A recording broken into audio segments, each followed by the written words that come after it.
I mean, it's definitely going to be more junk generally. I think like we need more noise in our life. Exponential growth, yeah.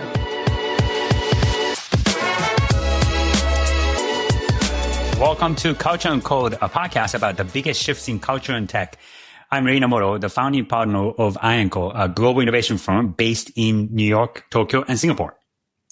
And I'm Tara Tan, managing partner of Strange Ventures, an early stage fund investing in the future of computing. We are recording this on Monday, October 6th. And today there was an announcement from OpenAI. It's I think the second or the third annual Dev Day, what they call. And the topic that we decided to cover is not related to that specifically, maybe related to that in general, but the topic is agentic commerce.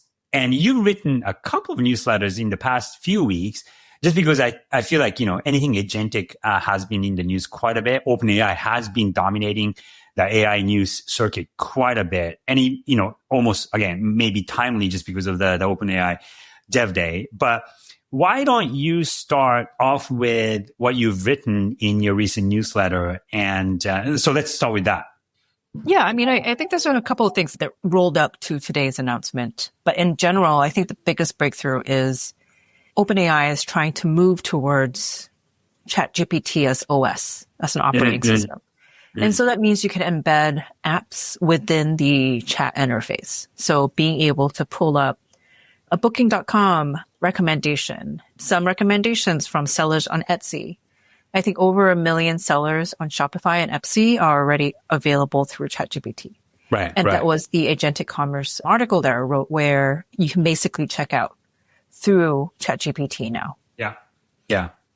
I guess just an important detail, but perhaps just for the sake of our listeners, is that OpenAI and Stripe fairly recently, the past couple of weeks or so, announced a partnership where Stripe is integrated into ChatGPT so that any vendor or any company that uses ChatGPT can use OpenAI's or ChatGPT's interface to ask for, hey, I'm looking for X, Y, and Z, say on Etsy, and any seller that uses Etsy and ChatGPT, they would have that automatically integrated now. Is that correct? Yes. It's a combination of both. It was released today through the Agent SDK as well as the Stripe integration. What are some of the newer things that you may have caught today that are related to this commerce engine or commerce interface, or perhaps other topics that are related to this? Yeah, I mean, I think there were a couple of things. I would say the Agent Kit is one, which is kind of a drag and drop interface for building agents. Yeah. The Apps SDK is pretty massive. So really about building apps for the GPT store. I think they're relaunching it in some ways with bigger energy.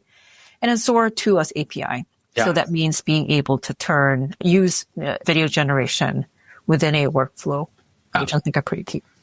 Yeah. And I work with a fair amount of retail brands, whether it's, say, Uniqlo or Asics or other retail brands that sell, things online, obviously. And for the past 15, if not 20 years, all of those brands needed some kind of destination, or like, Uniqlo.com or Asics.com or whatever.com to house their e-commerce. But to your earlier point about OpenAI trying to make ChatGPT the interface to whatever is online. And if somebody says on ChatGPT, the best running shoe under $200 with these features, just in the ChatGPT input window. And if, let's say, a pair of ASIC shoes gets fed into that, it sort of completely bypasses the need for the user to go to the ASICS website to buy that product. Yeah, in some ways, I mean, it's really a discovery funnel. So I would see it as a one-to-one replacement of the website. I would see it as a discovery funnel. Yeah. So a little bit like how you would have, Google ads or TikTok ads or something. It's a new funnel or a new channel is the way I would view it. Yeah. Do merchants have to pay OpenAI to use this commerce capability? I don't know yet. There's no charges as per se. I mean, right now, Stripe takes their cut, right? So Stripe takes I can't remember, 2.9% fee of every purchase. So it's kind of like their Visa, MasterCard. Right. Yeah. So that's what they take. Yeah.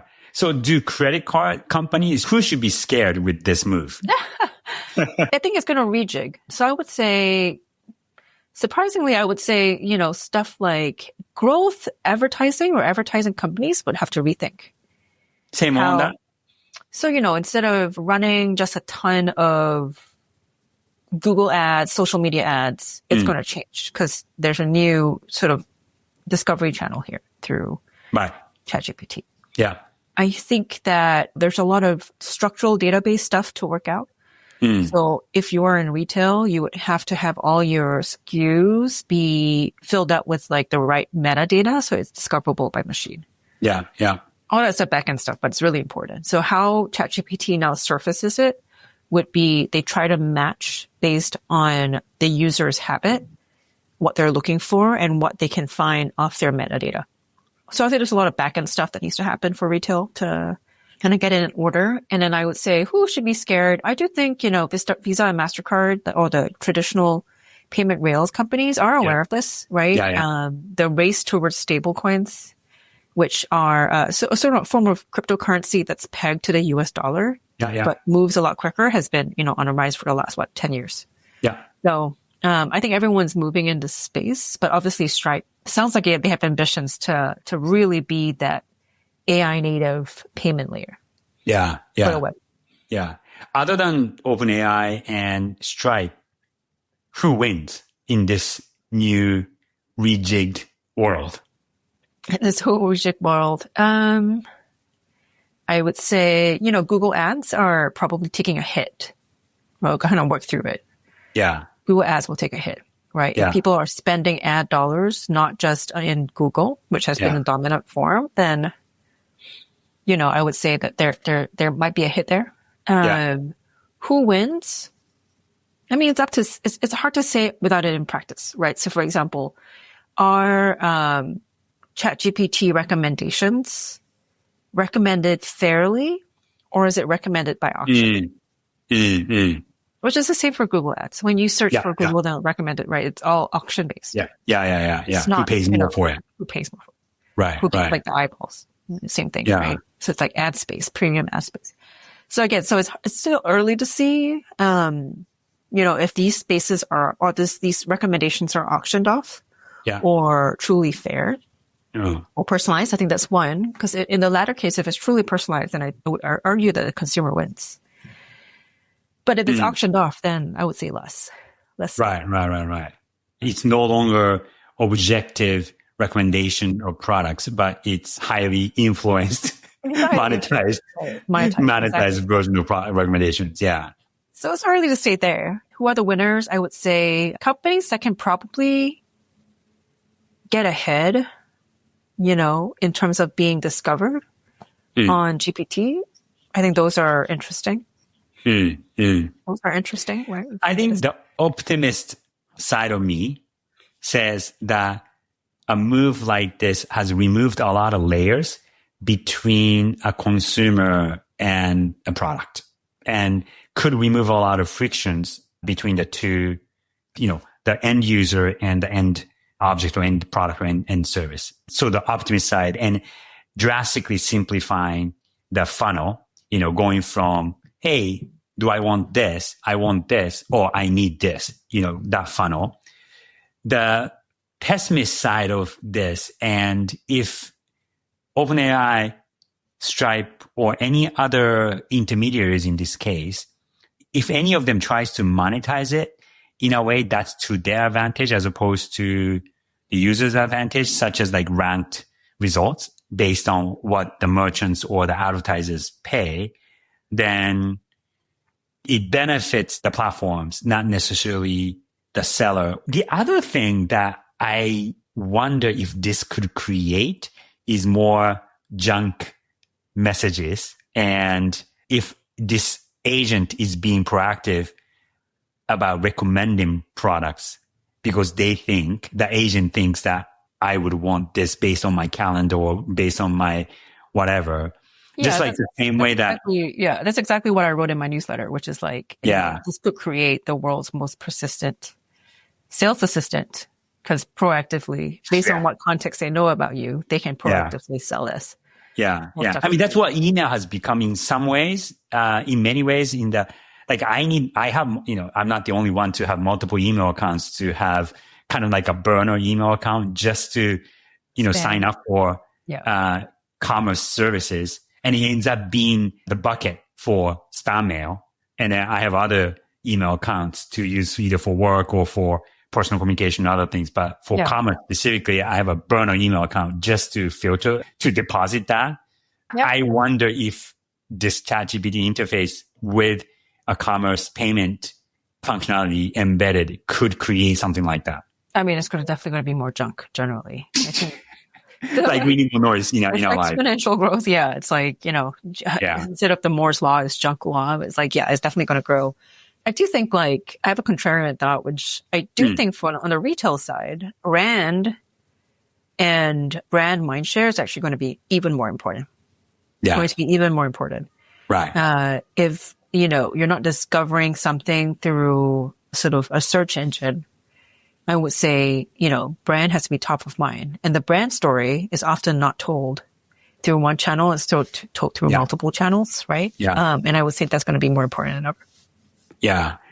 This somewhat, speaking of brand, goes back to the conversation that we had last week about OpenAI and Anthropic doing, fairly major advertising campaign pushes to create awareness and to create a perception of a brand. And I thought it was somewhat ironic in that both of these companies are LLM, AI, two of the most advanced companies in the world, yet they are relying on a very traditional means of communication, at least in the modern era, which is TV based or video based at, 30-second spot or 60-second spot.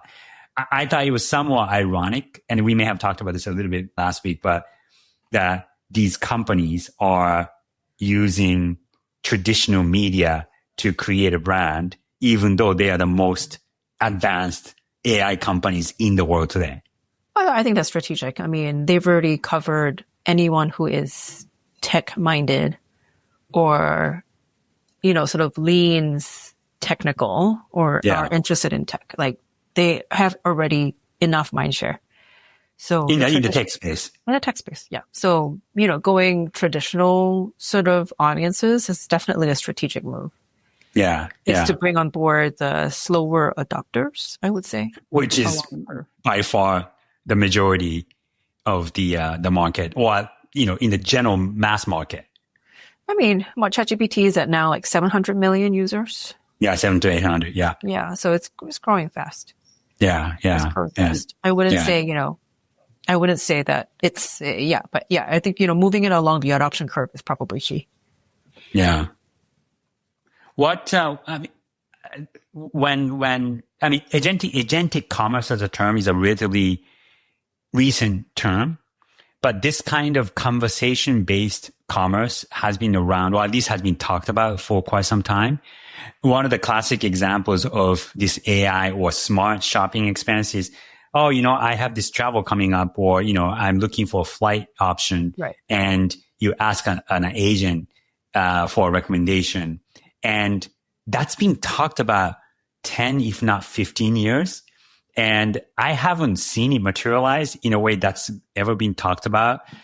I think this phase is probably the closest that comes to that becoming realized, where you don't have to go through, 17 different steps to buy an airplane ticket, but, with just one or two questions, or two prompts, I should say, that you have the best route, best price, best seat, hopefully. Yeah. And there are a lot of factors, right? So airlines have not given up their database, their real-time sort of database for seats and all of that. So, I think you would be able to get the first instance, which is like, what tickets can you get? But the upgrades and all of that, I think they will have to come. Yeah. I mean, to this day, I do use kayaks and Expedias of the world. I do use things like ChatGPT, and I personally tend to use Perplexity to do this kind of research. I would do the research outside of the airline websites or channels, but I do tend to skew towards the airlines that I have mileage or membership with. And I end up buying most of the time through them directly. And, I'm kind of curious, like this type of, I don't find myself switching to ChatGPT or, conversational interface yet to complete the transaction. I do see myself using a mix of ChatGPT. I don't use Claude as much as I use it for writing. I don't use it for research as much. I use Perplexity. I find myself using Google more often than I expected, to be honest.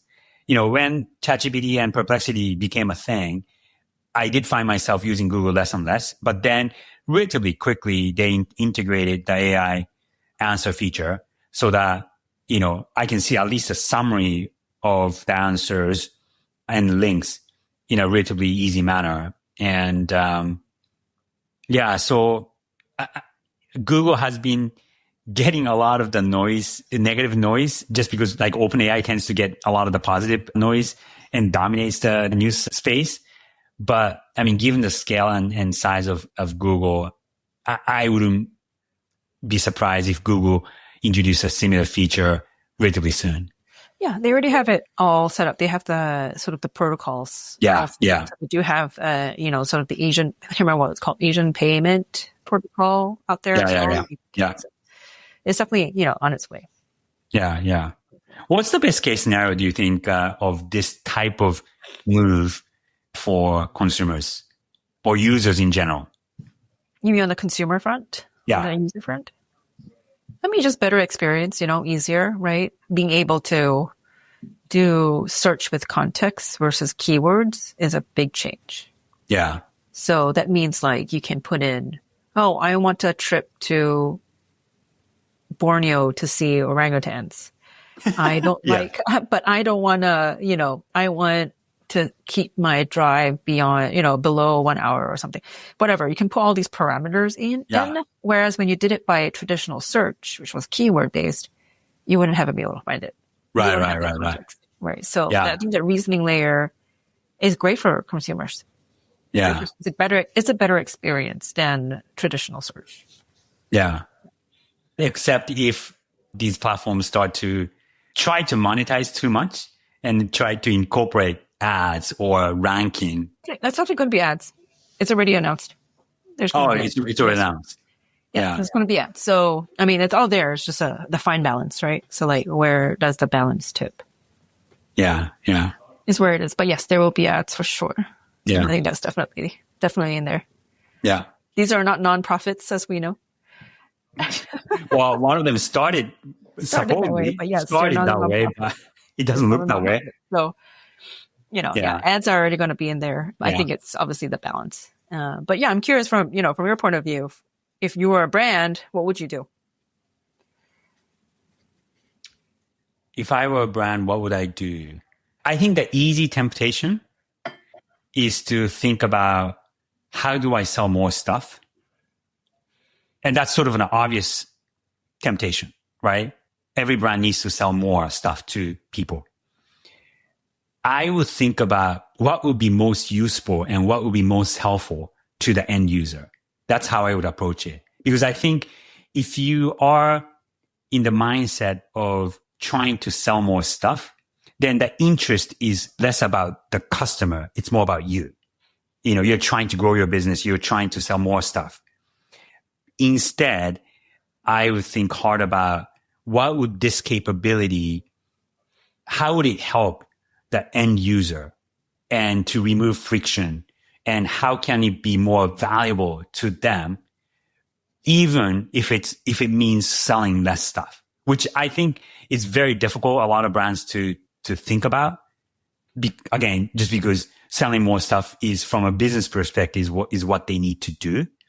But can it be better, and how can it be better for my customer, even if it means selling less stuff to them?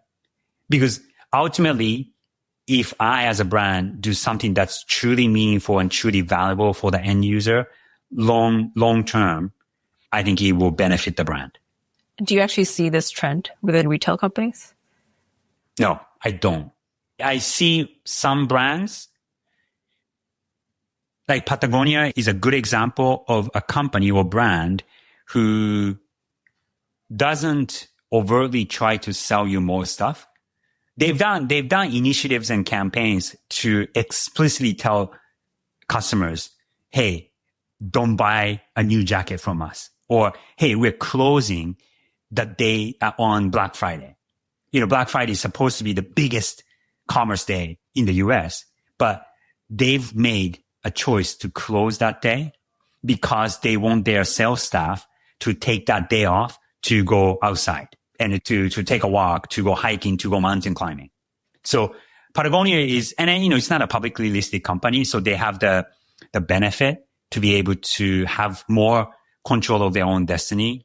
So I think they're one of the few exceptions. I do, and I realize I'm making a very biased comment, but because it's a client of ours, Uniqlo is a company that sells a lot of stuff, but I don't feel like their story is understood well in the Western world, or maybe even Japan as well, but they're not a fast fashion company. They're seen as a fast fashion company in the same way that H&M or Zara might be. But the irony with a company like Uniqlo is that their stuff is equally inexpensive like Zara's and H&M's, but Uniqlo's stuff lasts 10 times, if not 20 times longer. I have a fleece from them 15 years ago that I still use.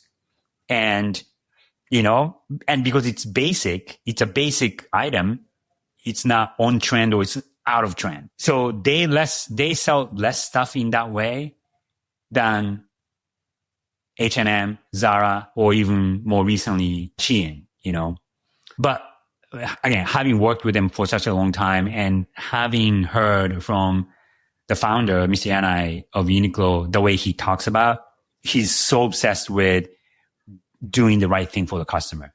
What's good, what's valuable. How can we make their life easier and better before you sell them more stuff? So I think some company, and I think there's a growth path by doing what's right and what's truly meaningful for the customers. It's not necessarily a popular road to take, especially for growth oriented companies. But my hope with something like agentic commerce is, it's perhaps an easier way to sell more stuff. But I would, to answer your question, if I were a brand, what I would do is really think about what are the valuable things that we can bring to the customers before you try to think about, selling a shirt that they don't really need.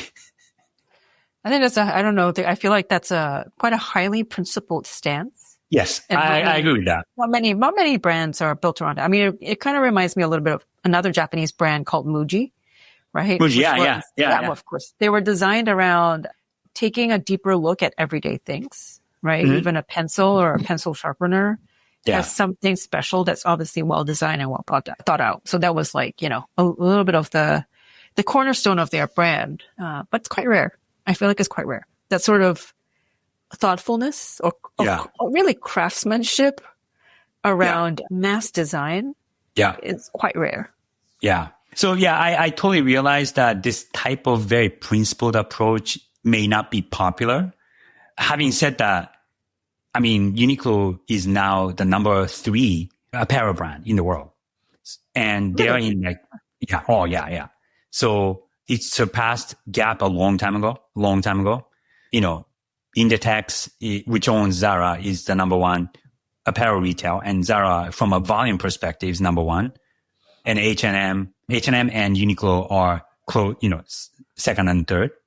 But I agree that it may not be a popular path, but that doesn't mean that there isn't growth, because it's an approach that's obviously worked in Japan really well. And it's starting to work in Europe, in the US. At least, it's gotten enough scale to be a global company that they are now. Yeah.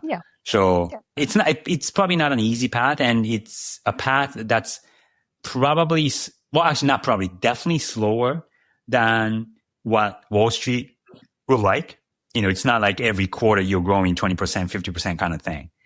But again, having worked with Uniqlo for a long time and having spoken to Missy and I directly a number of times, of course, he wants growth quickly, but at the same time, I'm surprised and amazed by how patient he is in terms of how his company achieved success. And some of the initiatives that I've been part of directly, if it was a regular company, it would have been killed a long time ago because it didn't produce results quickly enough. But it was because of somebody like Missy and I, or at least the philosophy that the company has, that it wasn't killed. And then, 5 years later, it produced results that nobody expected that it would. Yeah. So I think there's a lot of art that goes into it, more art than science. And I think it takes a visionary like, Missy and I, or a leader like that to be able to take the ship in that direction and keep at it before it sinks. Yeah. Yeah. Well, let's see who sails through these turbulent waters in the next couple of years of agentic commerce. Yeah. Yeah. It'll be, there'll be a lot of winners and it'll be a lot of losers. I think in general, it was an obvious step to move forward for OpenAI, or, something like this has been talked about for quite a while. So I wasn't surprised with this type of announcement a few weeks ago. It was bound to happen. Yeah. I just hope that it doesn't produce more junk. I think it's definitely going to Yes, I know. But it does remind me of that transition, right? Between brick and mortar and e-commerce, right? Yeah. It's like, can you move into agentic commerce? And I think that's the big question, right? A lot of brands don't want to be left behind. Yeah. Yeah. So, well, just to close off, what are your final thoughts for this conversation? I'm excited. I'm excited by, what there's to build. I'm excited actually and filled with a lot of builder energy. I feel like OpenAI's announcement today kind of really laid the ground for a lot of building to do. So I think that's really great. Yeah. I'm also equally excited. I have a certain amount of skepticism, like I said, but in general, I think this is an inevitable direction anyway. I think this opens up a lot of opportunities that we've talked about here and or before. I'm excited for things that we haven't thought of.